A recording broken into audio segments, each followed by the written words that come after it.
Opens his eyes to find himself buried alive and in a coffin with only a low-battery mobile phone by his side. How does he get out? It was hard to breathe in the small space. He called 911 with determination, telling them he was an American truck driver. A terrorist attack on a shipment in Iraq, now buried in a coffin under the desert. But the caller told him to call the FBI. He does what he's told, but all they do is reply with a bunch of useless officialese. The man curses and hangs up the phone. He knew he was in Iraq. The American police can't help him. He hangs up the phone and calls his wife. But there's no answer, so he leaves a message asking his wife to contact the Pentagon to help him. But waiting like this is not an option. The man thinks that the company he works for in Iraq is the only one that can save him now. He dials the phone, but there is no answer. He's going crazy. He's being buried alive. He's buried alive and there's no one around him. But he can't complain about the scarcity of oxygen in the press. By now the phone was 1 bar short. He looks at his phone and sees a missed number. Immediately, he called the person on the other end. He prayed that the call would not go unanswered again. Sure enough, he was connected, but this was the same terrorist who had kidnapped him. He told the man to tell the US government to dig him out as soon as they had $5 million.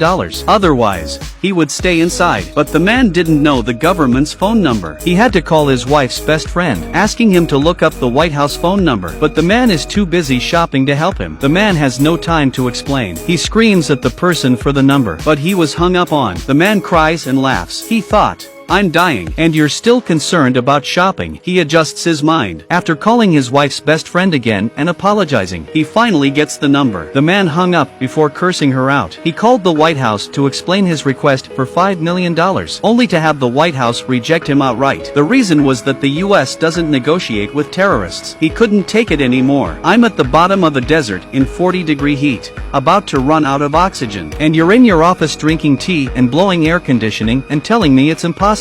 Luckily, he was given the number of the Iraqi hostage rescue team, but can the call really be trusted? The man wonders, why is every department passing the buck?